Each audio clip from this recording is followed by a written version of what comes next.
Moving abroad to Merida, Mexico. I'm super excited for today's live because we're going to be talking to Amy Jones, who I have been hanging out with all week here in Merida, Mexico. Y'all have been asking me questions. I've been going live all week in Merida. A lot of these questions I answered for you. Some of them I could not answer them for you. That's why I am so happy to have Amy here because she's going to be able to answer way more questions than I am. So if you are someone who's interested in moving to Mexico, if you've never heard of Merida, if you have heard of Merida, then stay tuned because we are going to be talking all things moving to Merida. So, Amy, go ahead and let us know who you are, a little bit more about you, all of that. Great. So, hi, I'm Amy Jones, along with my local husband, Angel Rodriguez. We have a company called Life in Merida. And what we do is we are your transition experts to take you from there to here, wherever you want to move from. We are here to support your journey. So, that would be pre move, during your move, and post move. We do research tours. We offer personal support and assistance. We have all the professional resources you need, and then we hold your hand once you arrive. And trust me, whenever I tell you, Amy is phenomenal. Like, I mean, from literally helping me schedule a reservation for my husband's birthday dinner to like Airbnb recommendations, places to eat, just all the things. Like she's so well connected, and I'm actually here as part of an expatsy scouting trip. Some of you who've been on this journey with me, y'all know I've been talking about expatsy and how they help Americans move abroad, etc. So Amy, who is also partnering with expatsy, she's like essentially like the local expert here in Merida. Her and her husband Angel. I was looking into this area. Perfect. Well, you are right on time, aren't you? I hope they don't think that they can't walk by because they completely can. Yeah, that's the beautiful thing about live is I'm like, it's whatever happens is what happens.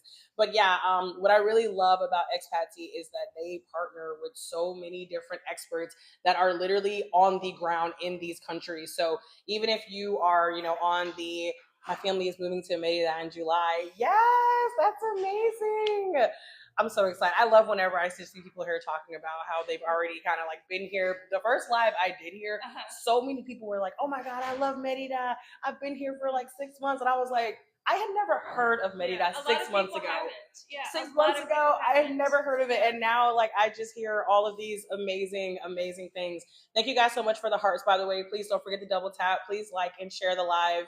How do we request info on fees for assistance? Diana, assistance for what exactly? Can you be a little bit more specific? And guys, feel free to keep dropping your questions. I will try to keep up with as many as I can. I may ask you to repeat them because it just is what it is. But I'm also going to be asking Amy just like some of the questions about her experience. So first of all, Amy, how long have you been in Merida? Tell us a little bit about like your journey from where you were in the U.S. until here. So I learned about Merida in 2006, 2007. I worked at a large resort in Riviera Maya called Bahia Principe. Everyone talked about Merida and how magical it was. So when I got ready to make my move, of course, Merida is number one on the list. I came on a research trip September of 2019. My intuition was so strong. I loved it so much. I was telling Bianca that literally I walked into Santa Lucia Park, closed my eyes, my feet felt like they were growing roots, and I knew this was my home. So people feel it. Do you feel it? Yes, like you feel yeah. it. Listen, yeah. It's a spiritual thing. I'm telling you, like when your intuition is saying like this is a spot for you to be, you have to jump on it. So I think that's really cool that you took advantage of that. So many people have so much fear around moving abroad, living abroad. Like, what would you say was one of the most challenging things for you, if anything, coming from the U.S. to Merida, Mexico? So I think the biggest challenge for me was, and I think it's for just about everybody, was friends and family thinking I'm nuts. So you're nuts for moving to Mexico. They had always heard how unsafe it was. I was moving here alone. I didn't know anybody. I didn't know the language. I had visited here once on a research trip and decided to move literally 3 months later. So everybody thought I was going through a midlife crisis. They thought I was crazy. How can you do this? You're abandoning your family. So it was tough. Yeah. Oh man, the abandoning your family thing is that's interesting. I always tell people, I'm like, listen, we get to do this life one time. Like you have to live your life for you, and I think the beautiful thing is, with any kind of transition in life, you get to explore different and like fun ways to stay connected with your people back home. I know I've talked to some of you about how I feel like I actually talk to some of my family members even more now, because me and Mel actually have like a group chat with like a bunch of family members, and we're like, hey, this is where we are, this is what we're up to. So I almost feel like I talk to some people more now that I'm abroad, because people like want to know, like, what are you up to, what are you doing. We do have a few questions here. So 817 Destiny says, are there a lot of English speakers? I'm planning a move to Merida in July or August. Thank you guys so much for the hearts. Thank you for double tapping, by the way. So English speakers, number one, English is only spoken by 4% of the country of Mexico. So we are not a beach destination. So you'll find there are more English speakers on the beaches. So in Riviera Maya or on the beach on the west side. In Merida, what is the number one language is Spanish. The number two is Maya, and then you'll find English speakers. Now, it doesn't mean that you're not going to find English speakers, because obviously we're here. Yeah. Right? So you are going to find like-minded people that speak English, but the majority of locals do not speak English. That's what Google Translate is for. Yes, and I actually get this question so much from people about like, oh, what about the language barrier? You go to all these countries, like, what if you don't speak English? And what I always tell people is like, number one, okay, there are people who speak English everywhere in the world. The chances of you going to anywhere in the world where no one speaks a lick of English is probably slim to none. Yeah. Number two, more than 50% of communication is nonverbal. Okay, like when me and Mel were in like Vietnam and Thailand and Brazil, and we didn't speak anything. You know what we did? We pointed, and we would be like, we would do this, and we would use our facial expressions, and we would use our hands, and we would use Google Translate, and it's like it definitely makes things more interesting. I think the biggest thing is it does slow things down. I'll be very honest. And I'm going to ask you more about the slow aspect a little bit later, but not knowing a language can definitely sometimes like slow things down. But I feel like in the US, sometimes that's what we need. Like we need to learn to slow down, that like everything isn't urgent. Like we're not in a hurry. And I'll just say, I do speak Spanish. I'm probably, if I had to put a number on it, I would say I'm maybe like 70%. Oh, you're so kind. Really good. I'd say I'm maybe like 70% fluent, but like every country is different. Sometimes it's really fast for me to hear. So I use Google Translate here, and the people here are so kind, y'all. Like honestly, they are so sweet. And I have been to some countries where if you don't speak their language, they're not as kind. So I will say that is also a nice thing about Merida, is like when people see you trying to make an effort, like they like that. So just some words of encouragement there. Someone else said, do you have a method or website you recommend to find the best deals on a rental? What a great question for you, Amy. So, interestingly enough, people associate cheap with Mexico. So we have our same economic inflation and things like that here. And we always say there's something for everyone. It's going to depend on all of your personal preferences. So if you're looking for a deal, I would say try to change that mentality into something that's affordable. It's going to depend on the location you want, the amenities you want, and lots of different aspects. If you need a pool, always recommend having a pool. You're going to pay a little bit more, but you're not going to suffer through the heat. So real estate here in Mexico, and especially in Merida, Yucatan, is not regulated. So we always recommend, if you have real estate questions, you can go to our website. You can download our free real estate guide. Our website is Life in Merida, Merida, lifeinmerida.com. Look there for the real estate guide, and then lots of different sites are available. Just search Casas en Venta or Casas en Renta. So search in Spanish, and you'll get more options there. Oh wow, I never even thought about that. Searching in Spanish. Yeah. Wow. Do you think that would apply to like all countries, like searching in the native language, or is that like a Mexico thing? I think it would apply anywhere you are. Okay, I have literally never thought of that. So I'm really glad that I'm over here learning. I'm over here learning as well. But yeah, y'all, Amy has so many amazing resources on Merida. I mean, I was blown away. Like whenever I first got into like the scouting trip and I saw all the resources that you had, I'm telling you, if you're interested in Merida, you need to be talking to Amy because she loves Merida. She has so many resources and she's always happy to talk about it. I mean, she's literally going live with me right now on a Sunday afternoon, if that tells you anything. Okay, let me see. How much to rent for 2 bedroom? How much to rent for a 2 bedroom at the most? So let me just quickly say these types of questions. I know you can answer this. These types of questions, y'all. There's not really going to be like, oh, what's like the max, right? But if you can maybe give like a range or like what people could expect to pay. So if you're in a super local area where you're the only English speaker and you have very basic amenities means there's no washer and dryer, there's no pool, and you only have air conditioning units in a 2 bedroom. There's 2 air conditioning units. You could spend $250 US. That's the lowest.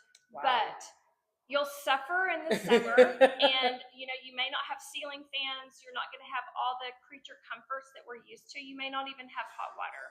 Or you can go to somewhere like the Yucatan Country Club, super exclusive. You're going to have all the bells and whistles. You're going to have everything that we would think of as luxury in the United States, and you could pay $4,000 or $5,000 a month. So in anywhere in between. 200 to 5,000. That is definitely a wide That's range. Crazy. Yeah, it is. But so one thing that's really cool about Expatsy is they do these scouting trips, which is currently what I'm on, a Merida scouting trip. And Amy actually offers these real estate tours where you can actually go and look at apartments, townhomes, houses that you can rent, some that are for sale. And oh my God, the one, I don't remember the name of the apartment, but the one from 2 days ago with that massive balcony. Art house. Oh my goodness, y'all. When I tell you there are some beautiful apartments out here. So, like Amy said, if you are more like, you're a little bougie, you like, I want that high end luxury, you have options. If you are like, I am minimalist, I don't need, just give me a toilet and a bed, then you have that as well. And where most people would probably land is in between, I assume. Correct. Okay. That's correct. Amazing. Okay. Let me see. Coming to Merida next month for 6 months. Amazing. Make sure you look. Oh, Amy, someone literally just said how to get in touch with Amy. Yeah, go ahead for the people who are like, how do I even find this information? Go for it. So the website is the best way to get in touch. It's Life, LIFENIN, Merida, MERIDA, lifeinmerida.com. We have lots of articles. We have lots of free information. You can download our free visitor's guide, which will help you get started. We try to give something for everyone in all price ranges. So even if you want to DIY, we have things that you can DIY, lots of guides, lots of articles, and lots of resources, all the way up from personal consultations to, as Bianca said, real estate tours and scouting tours that we can customize for you. Amazing. So y'all, I'm gonna pin the comment right here. Life in Merida. I'm going to start spelling right. Okay, yes, life in Merida.com. Okay, perfect. Okay, so I'm just scrolling back up, y'all, in case I missed your question. Amy is fantastic. Highly recommend her. She's knowledgeable and patient and so helpful. Aw, so you've already met Amy? Who are you? I see LL Cool Joe 7. That's the username. I don't know. Thank you. Yes. What part of Merida? As of right now, we're in the Paseo Montejo. Paseo de Montejo area. That's the area that we are in right now. I'm looking for a 3-bedroom with a pool. I'm sure that is something that Amy can help you out with. Any options for moving with a large dog? Y'all, hold on. I'm not necessarily going in order because I see that I missed some. Just bear with me. Okay, hold on. Let me rewind. What visas are available? So what you'll come in right now with is a tourist visa. Tourist visa allows you to be in Mexico up to 180 days. Normally, you'll get 180 days automatically, but there are some places now that will give you different days based on the number of days that you're in the country. So it can be up to 180 days. It's up to the discrimination of the customs agent as you clear customs. Okay, and so whenever you say they can be here for 180 days, what in your experience, like people who want to move to Merida, is that what they typically start with? They just go ahead and come in without applying for any other type of visa? Yeah. Okay. So if you're exploring moving here, come with a tourist visa. If your bags are packed or you're driving across the border and all your stuff is in your car and you're trying to cross the border or come in, flying in, it's a little suspicious if you're coming in with all of your stuff and you're probably going to get stopped at the border. So you want to look at what does temporary residency look like for you. So that's a process. There's several different ways you can qualify. So once again, we have all the professional resources for you, but we definitely recommend looking at temporary residency if you do want to stay for a longer amount of time than 6 months. But do not cross the border with all your stuff because you may not get 180 days. Oh, interesting. I feel like I'm learning so much on here as well. Um, Let me see. Do you need a real estate license to rent or sell? So, real estate here is not regulated. That's across Mexico. Each state is going to have its own rules and regulations, and everybody and anyone here can be a real estate agent. You can be an agent, I can be an agent, your Uber driver, your plumber, literally everyone has a real estate deal for you, and they are going to see you coming and they're going to get you and say, come on, I've got a deal for you. So whenever you're talking about rentals, long-term rentals, you will need temporary residency because they want to see your residency card. But we always recommend hiring a real estate professional such as us to help you during that process. There's a lot of nuances and things that are different here than where you're coming from. Thank you, Amy.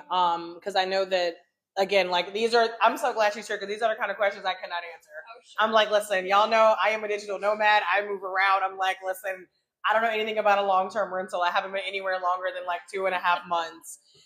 Any options for moving or any options for moving with a large dog? So rentals here, you'll find the majority of them are furnished, which is great. If you're bringing animals, cats, pets, dogs, large dogs, sometimes rentals do have a regulation on what the breed and the size. So a unfurnished rental might be a better option for you. If you can't fit your pet on the plane, we also have services called border run services. They're door to door. So they can help you bring your pet, you, and your luggage across the border. Oh wow! Again, I am learning. I'm learning a lot here. How have you found the hospitals, doctors, and prescriptions? So doctors are amazing here. We recently did a survey, 100 people. We asked if they preferred an English-speaking Mexican doctor or an English-speaking U.S. doctor. 100% said they prefer an English-speaking Mexican doctor. The care here is outstanding. Many of the doctors here have been educated in the U.S. and Canada, and then they come back to serve their patients. And it's very caring. You most likely will get the doctor's personal phone number. Hospitals and clinics are very similar. We took one of our guests on the scouting trip to the emergency room last night. Emergency room here is $35 to $40 US, and it doesn't matter if you have insurance or not. Very, very affordable healthcare, y'all, which I know that many of us are not used to in the United States. Thank y'all so much for the hearts again. I really appreciate it. What's the name of the scouting trip? So the company for the scouting trip is Expatsy. So it's EX. I'll put it in the chat. But also I do. I also have resources at the link in my bio about Expatsy. Let me see, Expatsy. Yeah.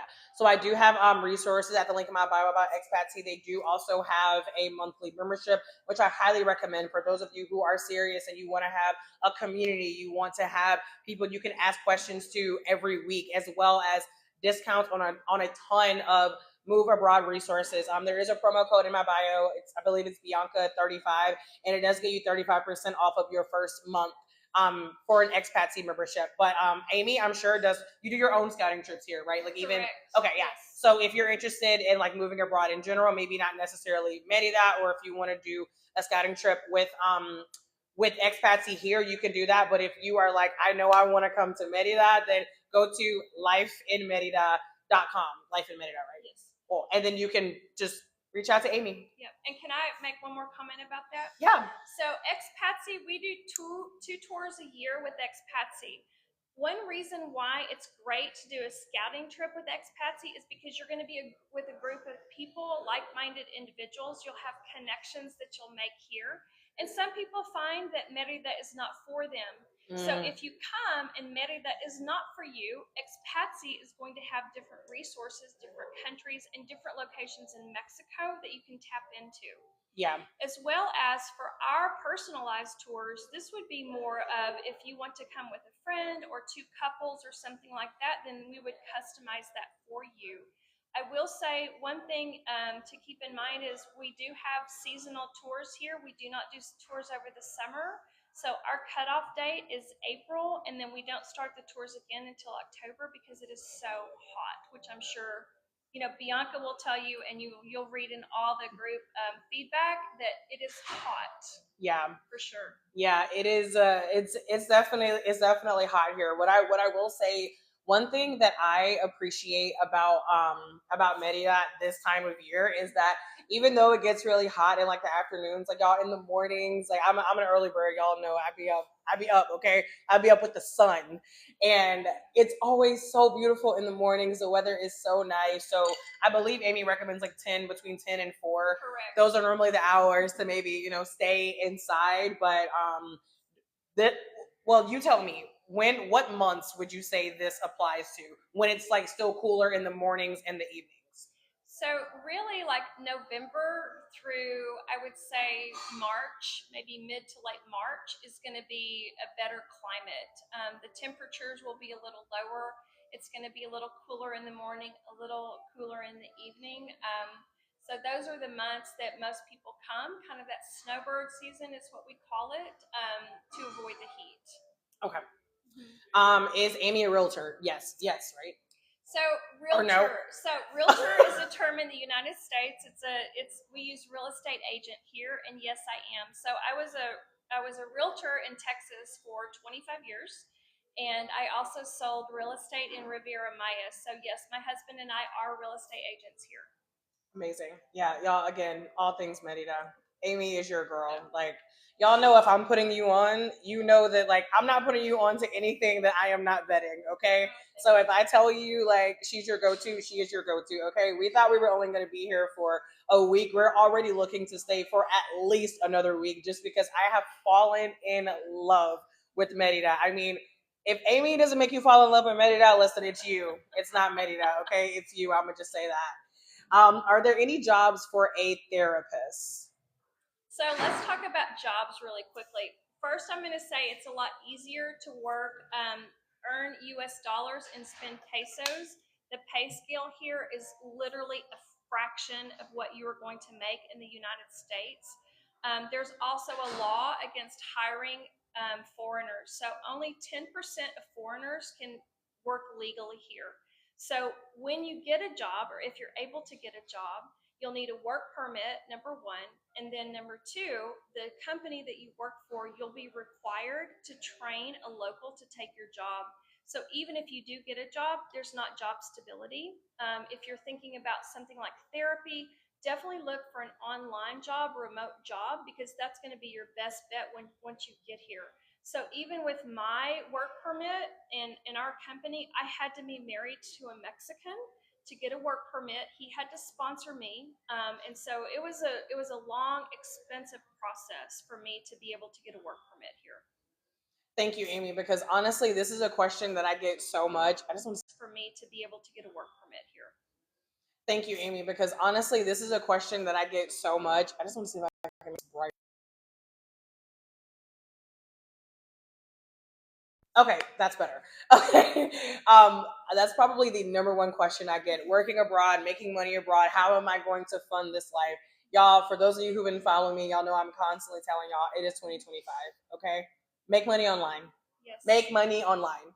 Make money online. Okay? Like, I can scream it at the top of my lungs. Okay? Whether it is a remote job, whether it is doing your own business, freelancing, like, there are so many different ways to earn money online. At the link in my bio, I do also have a move abroad resource guide, and a move abroad bundle. Y'all, there's so much information in there about like how to move abroad, all the things to get you started, including different ways to make money online if you are someone who wants to do this, but you're like, I want to be able to still make my US dollars. I want to have the freedom to move around how I want. Please, please, please explore different ways to make money online. What are the requirements to rent in Merida? So for rentals, you can rent short term. There's not any requirements to rent short term. Long term, which is 1 year or more, the requirements is you will 90% of the time you'll have to be a temporary resident. There's not a lot of owners or property managers that will rent to you unless you have that temporary residency status. And then what you'll need is you'll need 1 month of deposit, 1 month guarantee deposit, because credit scores and credit history doesn't work here. You're a foreigner, and the local community want to make sure that you are who you say you are, and if you mess something up, they've got that extra guarantee.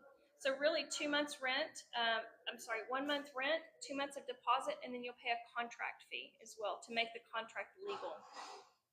Amazing. So I'm really glad that Amy brought this up, because I know a lot of times in the US we are raised to believe that if our credit score is not 790, then like we are scum of the earth and we can't do anything and there's nowhere that you can go. So for those of you who are interested in moving abroad and you do have concerns about that, come to Merida, because ain't nobody checking your credit score. Okay. Just as long as you got the pesos to pay up, then like that is what they care about.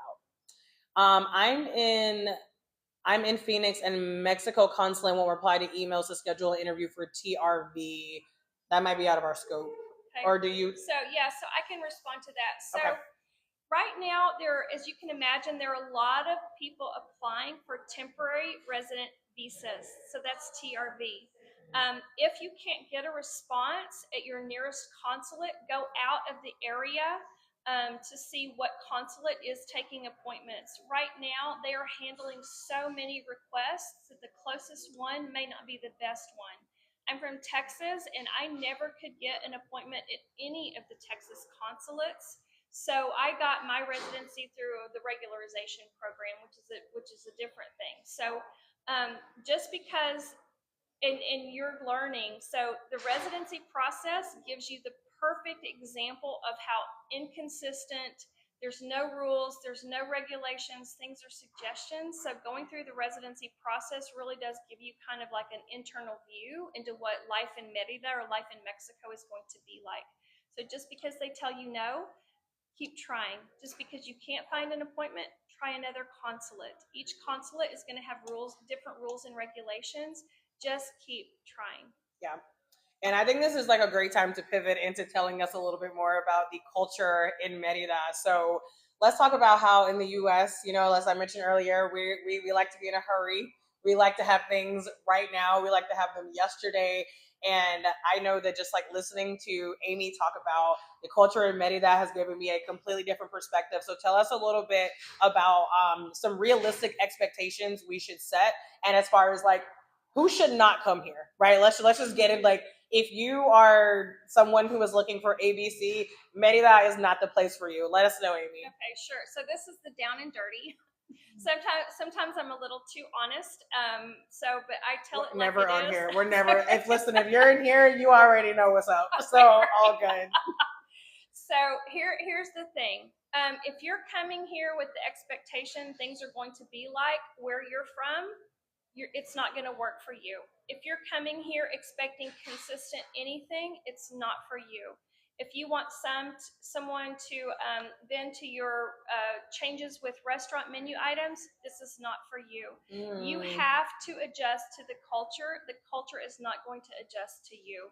So you have to come here with an open mind, a clean slate, no expectations, and no comparison. So one of the hardest things for me was I wanted to understand everything. So I'm married to a local, and one day I turned to him, my husband, his name's Angel. I said, Angel, why is it this way? I don't understand. And he said, Mi amor, I'm a local. I've lived here my whole life. I don't understand. So how can, if I don't understand, how can you as a foreigner ever understand? So it's como es. It's the way it is. If you can't accept it, or you want to come here and change things, or you don't like something and you want to trash is a thing here, right? People have tried to come in and clean up the city. I'm so sorry. Mexicans don't care. They don't care if you think it's dirty. They don't care what you think. They don't care about your opinion. They don't need your money. They were just fine before us. They're going to be fine after us. So you have to adapt to the culture. It's not for everybody, but for those of us that it is, it's magical. Yeah. So cultural sensitivity is really, really, really important Yeah. because sometimes we offend people without meaning to, but which means is we go too fast. We never start with a greeting. You know, I always want to jump straight to the point. Bianca, tell me this. You know, give me the skinny. So you have to start with good morning, good afternoon, buenas tardes, buenos dias, ¿cómo está? ¿Cómo estuvo tu familia? How's your family? How are you doing? And it's like foreplay to get into the conversation. We have to have some conversational foreplay here before we get to the point. Otherwise, locals think we're just rude. Yeah. And So- and oftentimes we are. We need to Yeah. we need to be honest. Sometimes. So I have these. Matter of fact, you saw the pants I wore yesterday. So yeah, I have these like pink pants that have They're been in hot. like. They're like super sexy. She They're- looks amazing. You are too kind. Yeah. So they're like these hot pink pants that have been traveling with me through like 10 countries now. And so my husband has started calling me like the pink tornado because whenever we would be like in like some countries that we would be on like a crowded street, and sometimes I would find myself like getting frustrated. I'd be like, I'm just gonna go. I'm gonna say excuse me. And then he was like, one day he was just like, babe, you gotta stop. He was like, you can't. He was like, you cannot be the pink tornado out here. He's like, I get it. I know you just want to move, but like you can't. So like Amy said, if you're going to move to another country, you need to respect their culture. And if you don't like it, then guess what? You get to leave. Like, I mean, it's literally it is that simple. I know that a lot of people ask me questions on here like, oh, well, do you like this? Or like, how about this? Or, oh, have you heard about this? And I'm like, it don't matter. This is not my country. Like, what you mean? Like, if they choose to do something and you don't like it, again, like you don't have to stay here. And this is another reason why, again, I recommend the scouting trips. Those of you who joined a little bit more recently, Expatsy is the company who I'm here with right now. That's EXPATSI. And they do have a membership. I have information about Expatsy at the link in my bio, and my the promo code Bianca35 will get you 35% off of your first month. Expatsy helps people move abroad to like places all over the world. So make sure you look into that, especially if you want to do a scouting trip in a place like here, Merida, because it might not be for you, and there's nothing wrong with that. So something to keep in mind. Can I purchase property without having a residence visa? So yes, you can purchase property as a tourist or with residency. It doesn't matter. What you'll need is a fideicomiso. So this is a bank trust. This protects the land within 50 kilometers of an international border and 100 kilometers of the coast. So it's a bank trust. You can do whatever you want to the property. You can buy it, sell it, remodel, build, construct, whatever. But a lot of people move here and they don't set up a will. So they move here, and unfortunately, some people just die. So one of the things for the bank trust is there's an automatic beneficiary clause. So it also works as a will. So it not only protects the Mexican coast and border from being overtaken by foreigners because all the beaches here are public. Some people have tried to block off the beaches and make them their own private beach. That's illegal. So it really does protect those borders and beaches from foreigners trying to do that. But the main thing is the bank trust also protects you when you pass away as being your will, so to speak. Thank you, Amy. Okay. Y'all, listen, y'all got a lot of questions. I appreciate it. Again, like I'm not going to be able to get to every last one of them, but I will do my very best. If I missed it, I will, if I missed it, just ask me again. Okay. Is it expensive to live there? We talked a little bit about the rent, but let's just go a little bit more broad and talk about expensive. Sure. So here's the best rule of thumb. The three most expensive things are rent, electricity, and gas. So if you have a car, electricity and gas are going to be similar to the US. Rent is going to be all based on your luxury things or your where you're able to compromise. The other rule of thumb is your food. If it's a big box store, the more overhead, the more it's going to cost. So if you shop at a big grocery store, it's going to be more expensive. If you shop at a local fruteria with fruit and vegetable stands, it's going to be less expensive. So you can very much control your costs, especially your food costs, by shopping local instead of the big box stores. Things like health insurance, auto insurance, things like that are very, very, very affordable. I've got on my website, I have an article about budgeting. So you can just put in the search term budget and it will pull up all the cost of living for you guys so you can kind of see what things cost here. Yes, and I did recently drop her website again. It's lifeinmerida.com. Someone said, so is a digital business okay? Yes. Does US Social Security transfer to Mexico?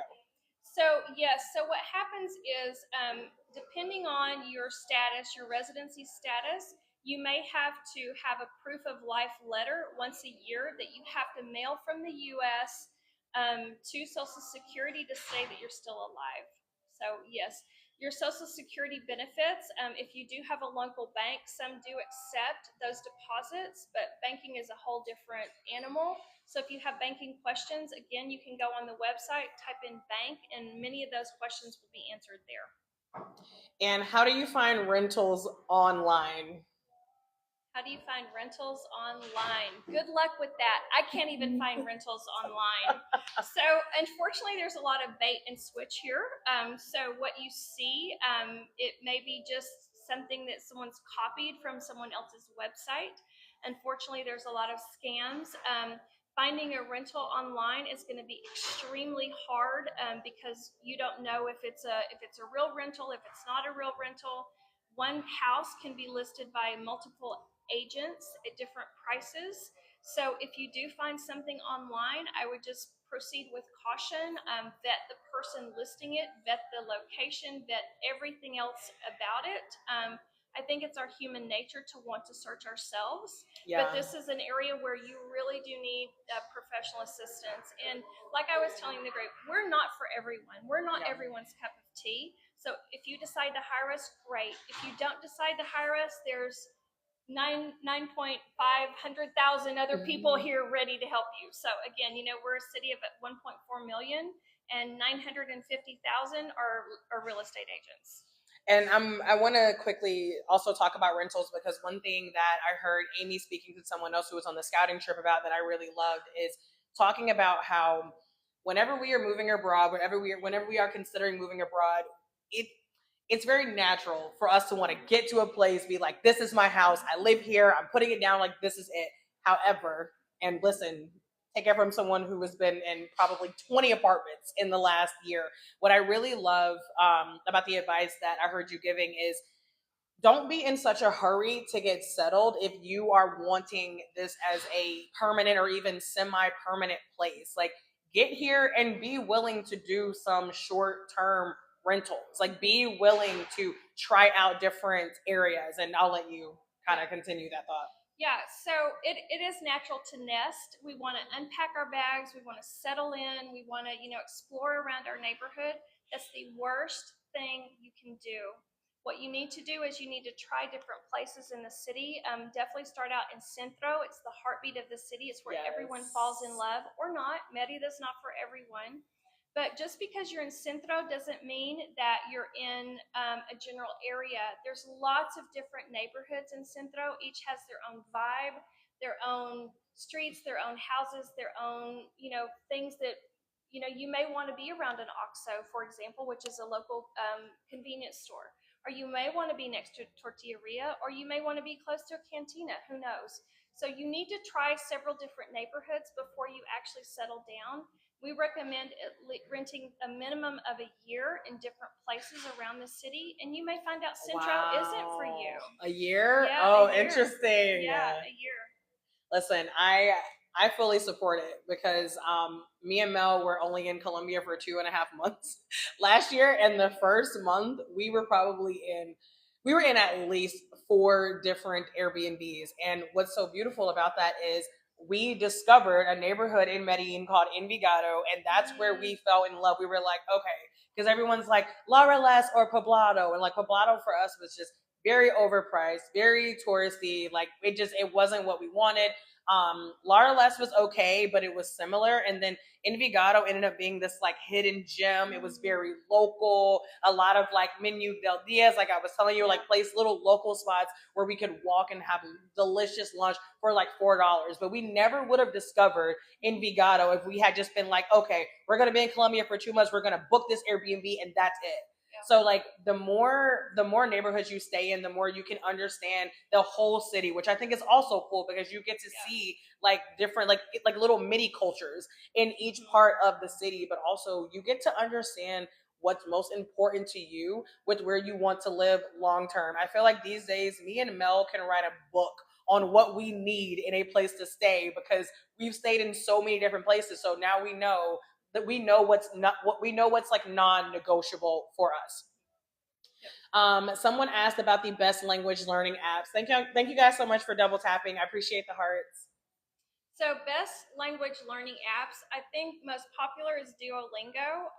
My best advice when you come is Yucatan has a very different dialect of Spanish. So for example, chair is silla. That's how we learned it in high school, right? Mm-hmm. Silla, Silla. Here it's silla. So I've been here for 5 years. I spent the first 2 years only listening to people. So it's our natural instinct to cut people off when we hear a different language, but I really kind of fine tune my ears to listen to how people are speaking. So I would say Duolingo and Pimsleur are great. I would start with those. And then, of course, my best advice when you're learning is please, please, please do not say you speak Spanish un poco. Oh man. So how fluent are you? I'm probably like 70%. Okay, so you're more fluent than I am. So I would Am say I? I think so because you know the verb conjugations. I know bad words. She knows the important stuff, right? So I'm probably 60% fluent. I can have a conversation all day long with someone, but I never ever ever say I speak Spanish un poco because I don't speak Spanish. I can have a conversation, but unless you can have a conversation with someone, please do not say you speak Spanish un poco. Oh, I've been telling this to Mel. I've been telling this to my friends who I've been going to different Spanish speaking countries with for years. The minute someone says, "Oh, hablas español," they go, "Oh, muy poquito" or un poco, and then of course the person proceeds to say something in Spanish, and then it's like, "Oh, wait," and I'm like, "Well, then why did you tell them that you speak Spanish? Like, if you tell people you speak Spanish, they're going to assume they can proceed." And Amy, let me know how you're doing on time. By no, we're the way, good. We're good. No, we're good. Can you explain how the regularization process works? What is regularization? So regularization process, that's what I qualified for residency on. So this process is also known as the RNE.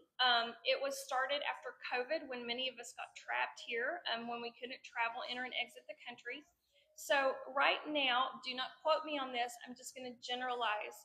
If you have entered Mexico between 2015 and 2022, you do not have to prove financials. So that one entry plus being in the country with an expired tourist permit, you can qualify for the RNE program. So you'll have to be in the country, whatever your days are. If it's 7 days, 100 days, or 180 days, you'll have to let that tourist permit expire, and then you can apply. So that's something that one of our immigration experts will help you handle. Those resources are located on our website, but I will warn you, things can change from day to day. So if you're looking at that now and the information is good now, 2 or 3 weeks from now or a month from now, it can be different. So we always tell people, if you're looking at the regularization program, just understand that that can go away at any time. For those of you who are asking, yes, we are in Merida right now. Do you still have to pay U.S. taxes after moving to another country? So you pay U.S. taxes. You pay taxes if you earn U.S. dollars in the U.S. You pay taxes in the U.S. If you earn money in Mexico, you pay taxes in Mexico. There's no double tax. And how do you get your stuff here? How do you get your stuff here? It depends on how much stuff you want to bring. One thing that people tell us is they wish they would have brought less stuff. I brought all my things in suitcases. You can choose to bring it in your suitcases. You can choose freight. There's freight systems. There's door-to-door services. So there's lots of different ways to get your stuff here. It just depends on how much there is. Yeah, and I would assume that you have information on that on Yes. your Yes, for sure. Yes, guys, I've been dropping the website in there, lifeinmerida.com. Like all these questions you guys are asking, Amy has so many resources, so please do not forget to check that out. I saw that someone said, can you transfer Social Security? I saw other questions about healthcare. So some of these questions we have already answered. What I will do is I will upload this video to YouTube. So my YouTube link is in my stand store at the link in my bio. So go ahead and slide on over there, hit subscribe. So if you are joining just now, if you join late, if you want to be able to watch the entire video, just make sure you head over to my YouTube within the next like 24, 48 hours, and I'll make sure that I post this there. I don't want to be asking Amy the same questions over and over again.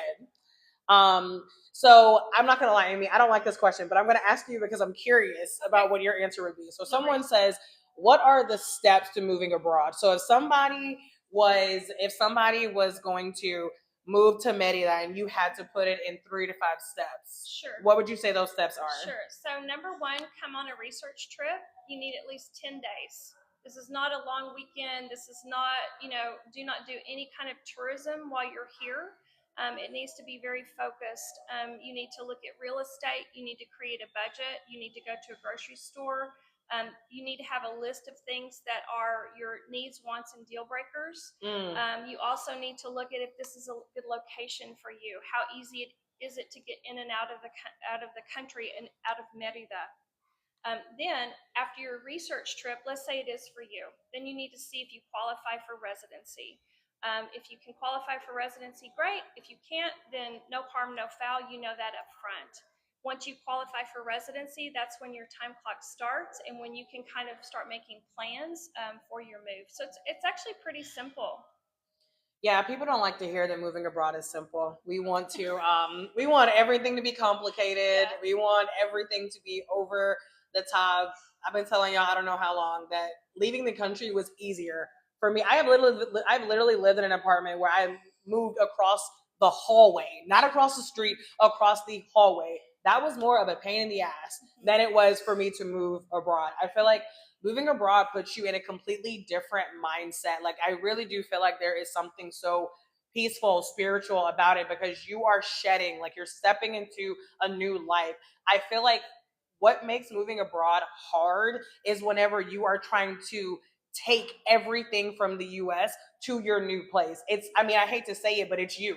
We are the ones who are making it hard. Is everyone's situation different? Of course, not everyone's going to have completely smooth sailing. It doesn't matter where you move. Moving is never fun, but we don't have to make it complicated. I did mention earlier, I do also have a move abroad resource guide at the link in my bio. I have a move abroad bundle, y'all. There's resources galore, okay? If you want things that are Merida specific, make sure you check out lifeinmerida.com. Amy has already gone over so many things that she has on there. And I do also have resources for anybody who's interested in moving abroad at the link in my bio. Is Merida a good place for disabled people?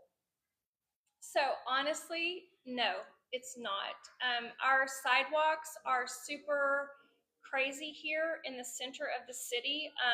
Centro is really the heartbeat. It's why people fall in love with the city. So if you're not able to move around in the center of the city, you're really going to miss probably 80%. Now, if you want to live up north in a high rise and things like that, absolutely yes. But you're really going to miss so much here.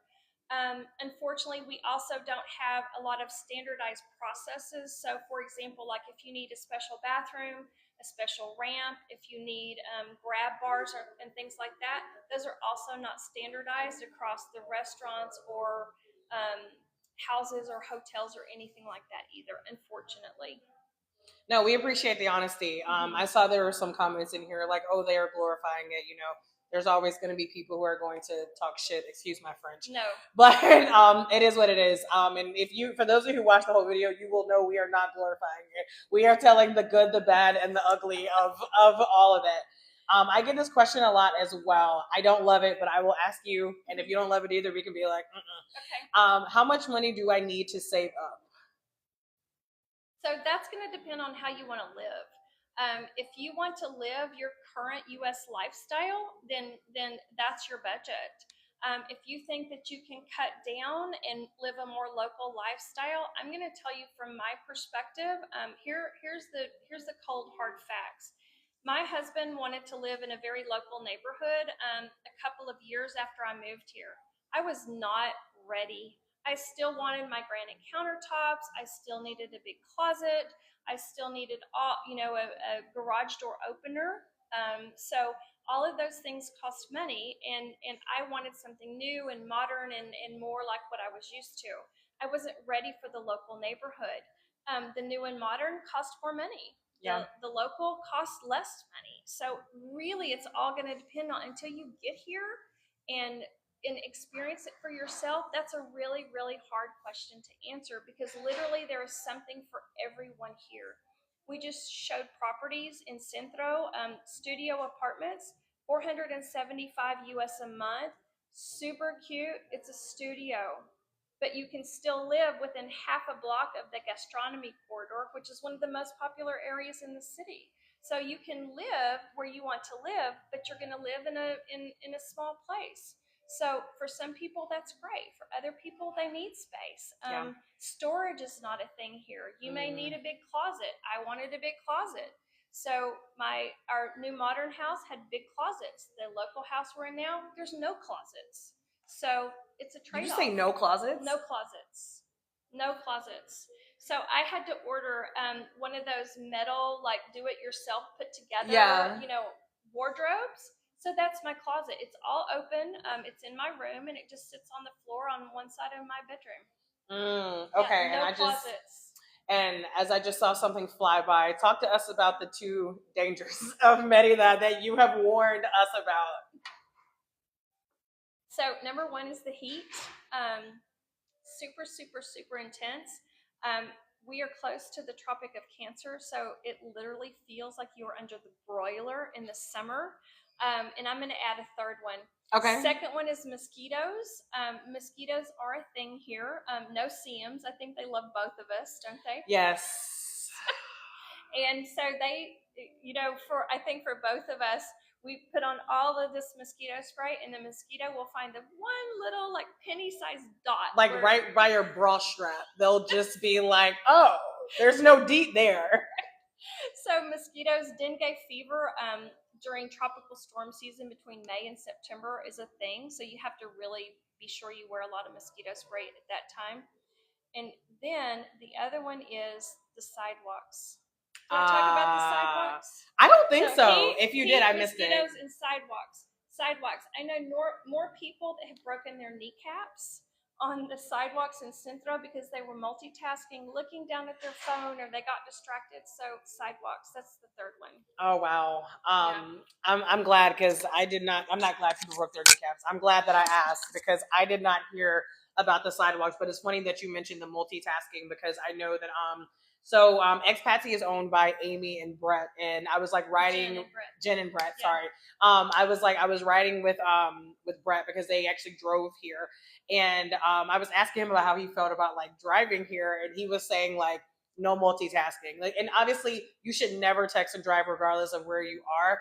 However, don't come here and think you're going to do that. Like you, and I haven't driven here and I will not. I'm like passenger princess for life. You will not find me in the driver's seat. But for anyone who might want to have a car here or drive here, can you talk about a little bit like what the options are and what that could look like? Sure. So having a car here. So if you're thinking about driving, you can drive across the border in your car. As a tourist or a temporary resident, you'll need a temporary import permit called a TIP. That will coincide with the number of dates that you're allowed to be in the country with your tourist permit or on your temporary residency card. If you come down as a tourist, you have to drive your car out of the country, renew your tourist permit, and get a new tip. So that's that. Once you become a permanent resident, if your car is here, you have to drive it out of the country and you have to permanently import it. Some people find that it is almost cost prohibitive to do that, and there are a lot of restrictions. As far as driving, I learned to drive during COVID, which was great because I was scared to death to drive here. When I came on my research trip, I rented a car in Cancun. I drove to Merida, and literally the car stayed in the driveway for the rest of the time because I was so paranoid to drive. So be sure we have a driving guide. Be sure to spend time in the city first. There's a lot of one-way streets. Some streets are two-way that turn to one-way, so it's crazy driving. We have glorietas or roundabouts here, so there's different rules for those. Pedestrians do not have the right of way. So that's a really big thing here too that I don't think people are aware of. So just be careful. Yeah, I that whole pedestrians don't have the right of way, man. I learned that the hard way whenever I first started traveling abroad. I keep losing my spot in these comments. Someone was asking, do we live in Mexico? Yes, Amy does live here. She's been here 5 years. I do not live anywhere. I am a digital nomad, gallivanting the globe. I am currently in Merida for the time being. We will see. And we hope that she stays here longer. Yes, listen, Amy is really talking me into it, okay? I am married to a Mexican citizen and we are thinking about moving back. Can I do the paperwork there? Yes, absolutely, you can. Okay, perfect. So I will say this getting your residency through marriage can be tricky, and here's why. Here's some things that they may not tell you. So they do a home visit. I tried to get my residency through marriage and I got declined, even though Angel and I had been married for the 2 years that you need to be married. But when they did the home visit, they went to the wrong house. So they went to my neighbor's house. My neighbor didn't know us because we don't know our neighbors here. And the neighbor said, they don't know who I am. They got our address wrong. And unfortunately, I had 30 days to protest, but I didn't know that. So my residency got declined. So just be home at all times. They don't give you any heads up. It's just the way that it is. Yeah, again, another example of like what is it? Viva Mexico. Viva Mexico. So Viva Mexico. When things go wrong, we say Viva Mexico. When things go right, we say Mexico, Mexico. See y'all, she can help you with the lingo and everything. So let's talk about giving back to the communities here. So obviously there are a lot of like controversial topics, a lot of people who say things like, oh, you are gentrifying, how do the locals feel? If you're comfortable, then like let's talk a little bit about like how that is here in Merida. And I can also talk about my experience as well, but let's hear from Amy first. Sure. So let's talk about gentrification. Gentrification happens everywhere. It's not just here.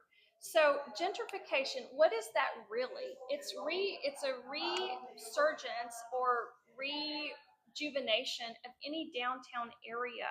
So it's not that people are pushing locals out, which is a lot of times what people think in their head. It's just it's just a fact of life. It's cities. It's what's happened over time. So you have a popular area for a long time, and then it gets a little run down, and then there's a resurgence. People come in, they can get good real estate deals, and then you have restaurants and cafes and hotels that start. So gentrification happens everywhere. So one thing to keep in mind is locals, if you're kind, if you're nice, if you're caring, if you respect the rules, they don't look at us like, oh, you're gentrifying Centro. No, we're just rejuvenating it. And it's not just us, it's not just foreigners, right? It's everybody. So that's one thing to really keep in mind. Another thing is if you're in a local area, learn some Spanish. Yes. Learn a little bit of Spanish. Respect the culture, respect the customs. So I think too, we have this tendency to have a little bit of cancel culture. We don't do that here. If you want to give back, don't have the judgment of the streets are dirty and I want to start a neighborhood cleanup program. Instead, look and see what's already available here. There's lots of resources. So you have Merida English Library. You have Yucatan Giving Outreach. If your pets are your thing or dogs or cats are your thing, there are ways to give back through, dog and cat shelters. instead of trying to start something new or offend someone, spend some time first getting to know people through their organization, volunteering there first, and then get a feel for what could be something to start. Maybe you want to start a bird sanctuary or something like that. But don't go in thinking that you're going to save the community. They don't need saving. Just participate responsibly. Yeah. Oh, I love that. Participate responsibly. And I think another thing that I'll add is like, as someone who lived abroad for the first time in 2019, I will tell you, outside of the US, I have, or no, let me, sorry, reverse. In the US, as someone who's been like in the entrepreneurship space for a long time, I really try to be intentional about supporting locals, community, small business. It is hard in the US. The United States is set up for big business, capitalism. And I'm not even here to give an opinion and go in on that, but I want to make it known that outside of the US, in my opinion, it is so much easier to support local cultures. So, for example, what is it? The ecological, the food. What is it called? The gastronomy. Yes. Yes. Yeah, so I just want to Yeah. give I want to give like an example. So like a lot of times, like me and my husband are traveling in different places. Like one way that we like a really simple way that we support locals all the time is by buying like street food or like buying like Yeah. meals from local families. So tell us, Yeah. I'm gonna get the name wrong. I'll let Yeah. Amy share because I'm gonna try this like this week. Yeah, it's amazing. So Cocina Economica. So here, gastronomy is really, really important. We are a member of the French network Delice as a gastronomic destination in the world. So it's not just about this food and high end. It starts in the home. Making things by hand, making things from scratch. The slow food movement here is very ingrained in society. So all around the city, we have Cocina Economicas. These are small local kitchens where ladies are cooking literally in their kitchen and will make homemade food for a menu of the day. Sometimes they have 3 or 4 items that you can choose from. The menu changes daily. It's usually Monday through Friday. You can pick it up or they can deliver. And I was telling Bianca that there's one in the north that we absolutely love, but that's supporting local. I mean, and it can start, I guess it would be kind of like grassroots, right? Yeah. You're supporting just some little woman cooking in her kitchen. Literally, it doesn't have to be some huge organization. It can be as simple as that. Exactly. So, and I really love that example because I think like in the US, a lot of us don't think twice about how like, oh, we want to go buy some meat. We want to go buy produce. We want to go buy something to eat. We'll go to like a Publix. And I'm not here to like shame anyone for going to Publix, but I really want you guys to really shift your mindset and start to really think about what it looks like to live abroad. Like so many people, we think about travel, we think about vacation. You wouldn't blink twice if I told you I went to a Marriott resort in Cancun for 5 days and booked all these excursions through TripAdvisor. No one would blink twice. But for someone who is a digital nomad or someone who's like actually immersed in a culture, you're going to a fruteria and you're buying local produce from someone who has a garden in their backyard. Like we're so quick to make these accusations without education. So I really did just want to point out that one thing that has been really beautiful for me in terms of living abroad is recognizing how much easier and how much more well, I won't say more rewarding, but how rewarding it is to be able to constantly be putting back into the local community and showing that support. And I want to kind of add on to that too. So these people over time become your friends. So they'll start to learn a little English, you'll start to learn a little Spanish. They'll tell you about their families, their grandchildren, their children, their son just got married, and it's this beautiful connection. And that's really what Mexico and especially Merida is about. It's about having these connections and these relationships, and nothing happens fast here. This forces you to slow down. Yeah. And having those communications with people like that, it's really heartwarming, and you do get to know people, and it's beautiful. It is. It is. I always tell people another thing, one of my favorite things about living abroad is being outside of the US and recognizing how important community is. In so many other countries. I think unfortunately, not in all places, but in a lot of places in the US, we've really lost that. We even make jokes about how we want to like avoid people. No one want we don't want to call anybody. So our phone rings and we get anxiety. Why are you calling me and not texting me? Somebody's like, oh my God, someone rang the doorbell. Why are you ringing it? Like it sounds silly, but when you think about it, it's like we are being raised to believe that we're supposed to be isolated, and we're not. We're supposed to be a community. Like we are very social beings. Let me get back to the questions. We'll probably stay on for like another like 10, 10, 15 minutes. And so if I don't get your question answered, I'm sorry, but like I said, I will post the live on YouTube. I've dropped Amy's information in here. I'll drop it again later, so you can always follow up with us later. And thank you guys so much for the hearts, all the double tapping. I really appreciate it. And those of you who have said thank you, some of your comments again, I'm reading them, y'all. I just cannot humanly answer all of them. Do you know the average amount to purchase property in the north of Merida? One more time. Do you know the average price to purchase property in like the north part of Merida? So the north. So this is I'm going to ask you, what do you mean by north? Because north for other people and north for us is different. So we consider north, if you look at the periférico, which is our loop. So the north for us is north of Centro, but south of the periférico. So that's north for us. What most people mean is north of the periférico, which is what we call the suburbs. So if you're looking up in the suburbs, some of those are called Sitia, Sitpatch, La Isla, Timason Norte, Cabo Norte, and then you're getting into other places that people say North Merida, which is really suburbs like Concal, Cholul. That can range anywhere from, if you buy a piece of land, it can range from 75,000 US. A house, a simple house, like say in a gated community, can be 150, 175, 200,000, depending on the amenities, the location, and things like that. And it can go up from there. But a lot of factors determine real estate here. Another challenge that we have is because real estate isn't regularized. There's no comparative market analysis. We can't do a CMA here. Purchase prices, sales prices aren't registered. There's no way for us to see what a house is sold for. So it's what the seller wants to sell it for and what the buyer is willing to pay. Yeah. So it's really tricky here.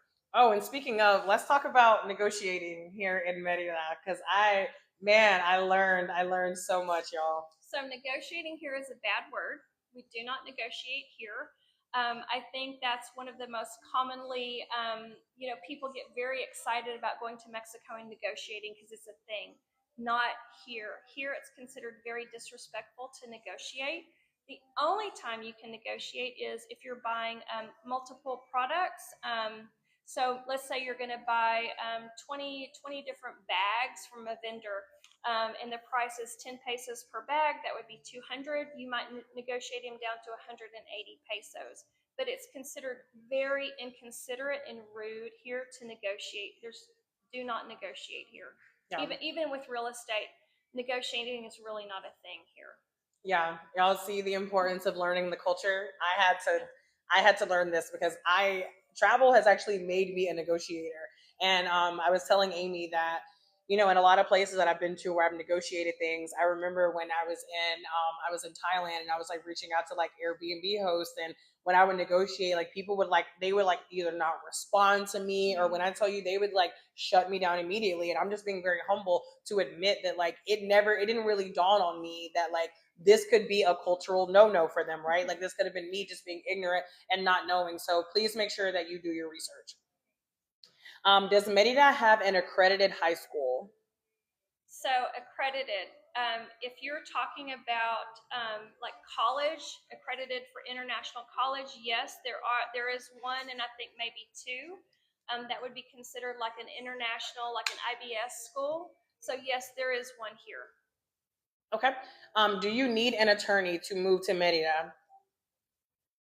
So I would say a lot of times people think about getting an attorney for immigration purposes. I would err on the side of you need an immigration specialist rather than attorney. Most immigration specialists are attorneys, but they're attorneys. Nothing is like what we think of as an attorney. But what you really need is an immigration specialist rather than an attorney. But most immigration specialists are attorneys, but they specialize in immigration.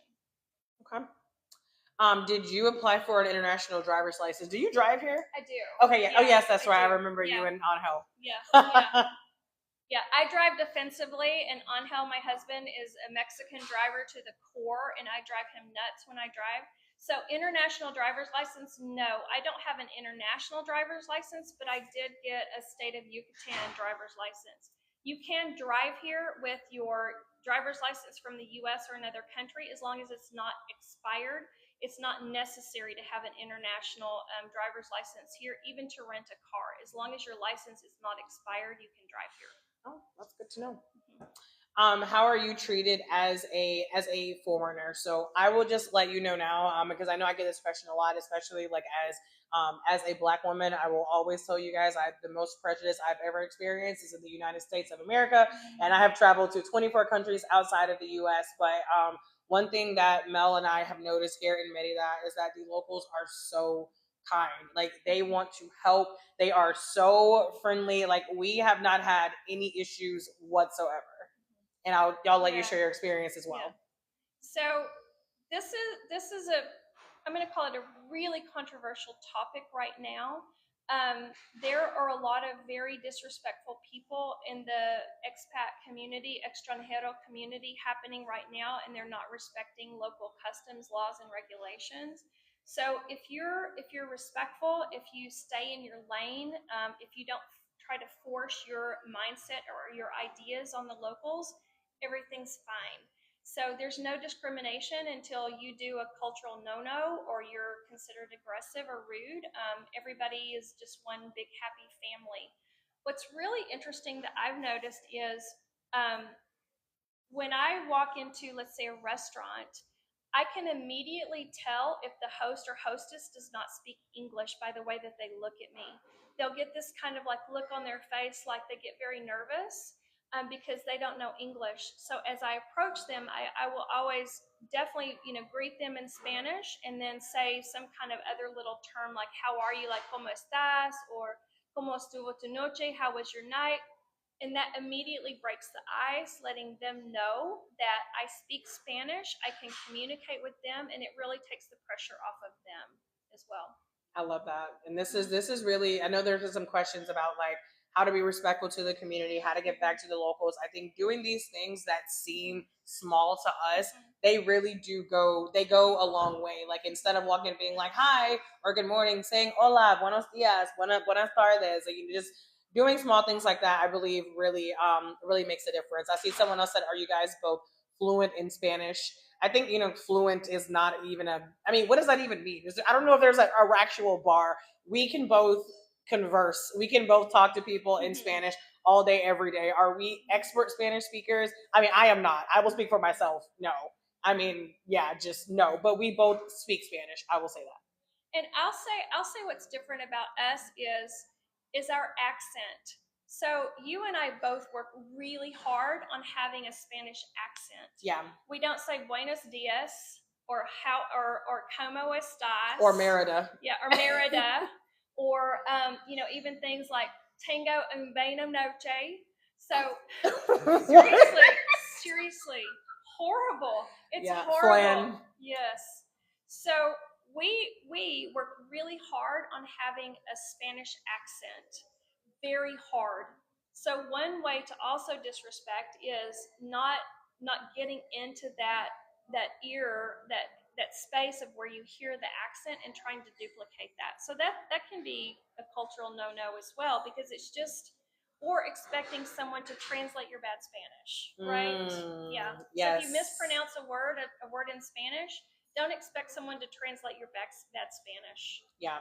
I mean, do your due diligence. I know that there are people who ask me about like learning the language, and I will say like, if you're going somewhere for a couple weeks, a month, okay, I'm not telling you to go try to become fluent, but if you're planning on living somewhere, take the time to learn a language. Is it going to take time? Absolutely. It's not going to happen overnight. But again, one thing I really appreciate about Merida is that I can tell that the locals are appreciative of us trying. And I feel like that goes a long way. Yeah. Is there pickleball here? Yes, it's called paddle, Padel, paddle. And it's very popular here. And I do want to also say on the cultural do's and don'ts, I do have an article on that my website. It's called Do's and Don'ts for Expats or Foreigners in Merida. Oh yes, I've Yeah. read that. It was Yeah. very informative for me and Mel before we got here. Great. Thank you all for the gifts and the hearts. I appreciate it. Are you affiliated with Jen? If you're talking about Jen from Expatsy, we are both partners. You are, Yes. yeah, we're Yes. both partners with Expatsy. And y'all, there is information on Expatsy at the link in my bio. We don't use lanes here in Merida. Yeah, driving lanes are a little optional, you Yeah. know. Okay, let me see. A lot again, y'all, a lot of these questions we have answered. So someone says they're already using Espatsy, amazing. I know a lot of these questions we have answered, so I think I'm going to wrap it up. But as I mentioned, let me paste it here one more time. Let me see. Comment. I'm going to put Amy's, why did the comment option disappear? There it is. I'm going to drop Amy's website here again, and I'm going to pin it. So for anyone who is interested in moving to Merida, anyone who's interested in, coming here for a visit, and you want, resources, you want someone who can help you with like real estate, honestly, Amy really is your go-to person. Amy, I'll let you just say like one more time, like kind of like what you do and like where people can find you. Sure. So our website is lifeinmerida.com. Angel is a local.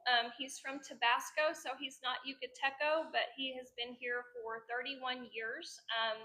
And I've been here for 5 years. I was a real estate agent for many years in Texas and also in Riviera Maya. And we are your go-to source for all things Merida. So we do research tours, relocation tours, and real estate. Everything else, we have fully vetted professionals, a complete list of resources for everything you need pre-move, during your move, and after your move. We're happy to support you.